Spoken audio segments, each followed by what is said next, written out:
Muy buen día para todos. Aquí continuamos con nuestra tercera monitoría del curso de control automático de procesos en el semestre 2021. Como les venía contando, estábamos analizando un caso de estudio de un reactor con unas reacciones que se llaman Van der Waals, dos en serie y una en paralelo. Y ya habíamos hecho lo de la simulación del modelo matemático. Ahora bien, hay algo que les quería comentar y es que ustedes en MATLAB pueden encontrar la documentación de cualquier comando que necesiten usando esta línea, doc. Entonces les vamos a mostrar cómo funciona. Ustedes vienen acá, ustedes vienen a MATLAB y aquí en el command window escriben doc, espacio y escriben el comando que ustedes quieren saber, del que ustedes quieren saber la descripción o la documentación. Por ejemplo, si le damos doc, espacio, legend y le damos enter, nos va a aparecer una pestaña o una ventana extra y allí nos va a aparecer toda la documentación, descripción, ejemplos relacionados con ese comando. Entonces, por ejemplo, legend sirve para agregar leyendas a los ejes, al eje sirve para agregar leyendas. Digamos que hay diferentes curvas dentro de una gráfica, entonces me permite darles nombre a cada una de esas curvas. Y pues allí está la descripción. Em, y les recomendaría que buscaran ustedes esos comandos: legend, save as, xlim, yelim, subplot, figure, que son todas relacionadas, digamos que a la organización de las figuras, para tener una mejor presentación o personalizar la presentación o la visualización de las figuras que ustedes obtengan en MATLAB. Bien, vamos a continuar con el tercer paso que les estaba contando dentro del esquema general y es el siguiente: cálculo del estado estacionario donde se opera el sistema. Para calcular este estado estacionario, lo que nosotros hacemos es igualar las derivadas a cero. Y para ello simplemente usamos el comando fsolve, que es un método de Newton-Raphson multivariable. Eh, Se los voy a mostrar mejor en el código porque pues aquí está de manera general, se los voy a mostrar en el código. Entonces, aquí inicialmente teníamos el código que vimos en la monitoría pasada y aquí en esta otra sección tenemos la del tercer paso. Entonces, ¿qué es lo que hacemos? La línea más importante es esta línea 22, en donde aparece el comando fsolve. Y como argumentos de entrada le entra la función bus. La función bus, si ustedes, por ejemplo, quieren abrir esa función, separan en bus, en la función, y le dan control D, y entonces se abre el archivo correspondiente. Bus, recuerden que es la función de MATLAB donde se están guardando todas las derivadas. Entonces, ese es el comando, digo, ese es el primer argumento de entrada. Pero entonces aquí vemos que hay una arroba, paréntesis X. ¿Eso qué significa? Significa que a bus le entran más de un argumento de entrada, es decir, le entran tres, T, X y U. Entonces, justo después de escribir bus tenemos que escribir esos tres argumentos. Entonces, en tiempo vamos a escribir cualquier valor, porque no nos va a importar en qué tiempo lo hacemos. ¿Por qué? Porque aquí dentro de la función explícitamente no está el tiempo, o sea que cualquier valor que le demos no afecta a estos cálculos. De hecho, si ustedes se fijan, aquí aparece subrayado indicando que no se está usando el parámetro del tiempo.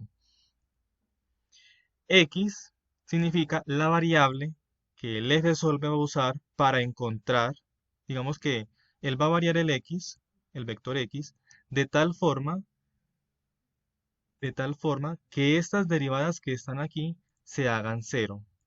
Entonces, por eso le escribí aquí la X, para indicarle que donde esté la X, o sea, aquí en el segundo argumento de entrada, es donde él va a buscar la solución del sistema.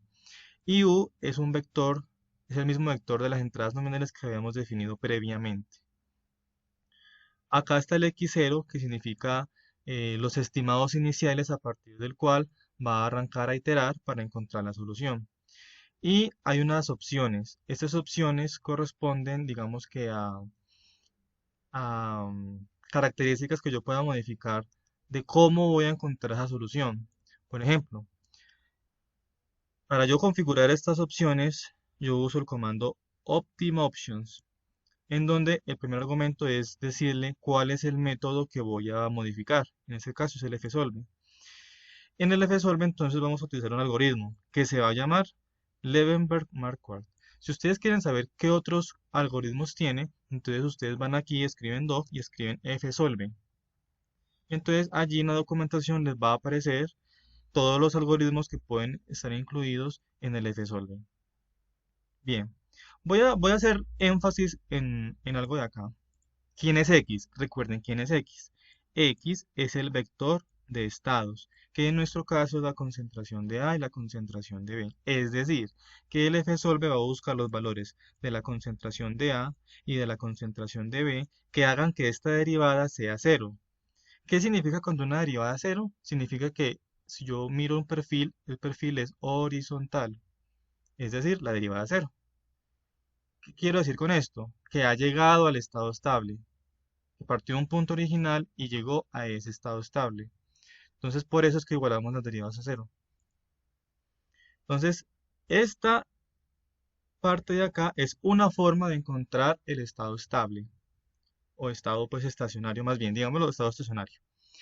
Hay otra forma, y es directamente de los perfiles. ¿Cuáles perfiles? Estos que habíamos encontrado acá, mediante la solución de las ecuaciones diferenciales con el comando O de 15S. Esos perfiles vamos a volverlo a correr para que recuerden cómo es su comportamiento. Miren acá. Acá tenemos la figura de los perfiles de la concentración. Digamos que esta es una de las concentraciones, arranca en 2 y se estabiliza más o menos en 3. Miren que en esta zona la curva es plana, es horizontal. Esto quiere decir que aquí la derivada vale 0. Por eso es que nosotros eh, calculamos el estado estable igualando la derivada a 0 para encontrar directamente estos valores de la concentración de A y de la concentración de B. Bien, pero entonces, pues si ya tenemos los perfiles, pues simplemente sería leer el último valor de este vector y ese será. Entonces miremos en el command window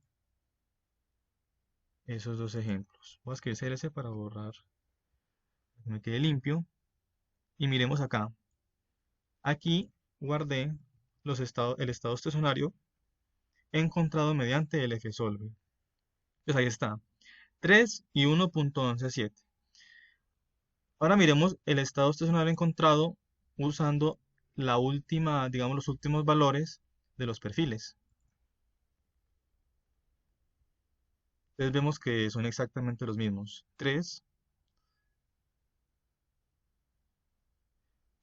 y 1.117. Ahora, puede que en algunos casos los valores de estado estacionario que yo encuentre con el fsolve puedan ser diferentes a los que yo encuentre con los perfiles. En ese caso significa que el sistema tiene múltiples estados estacionarios. Entonces, ¿eso qué quiere decir? Que dependiendo de la condición inicial de la que yo parta para resolver los perfiles, o sea, estas condiciones iniciales, digamos que la figura se va a dirigir a a uno u otro estado estacionario, dependiendo de las condiciones iniciales. Lo mismo va a pasar con el fsolve. Dependiendo de los estimados iniciales que yo use para encontrar la solución, entonces va a converger a uno u otro estado estacionario.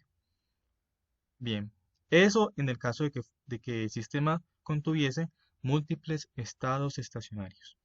Bien, entonces hasta aquí va la monitoría, va la tercera monitoría, que fue la explicación pues de cómo calcular el estado estacionario y cómo interpretarlo a partir de las gráficas de los perfiles.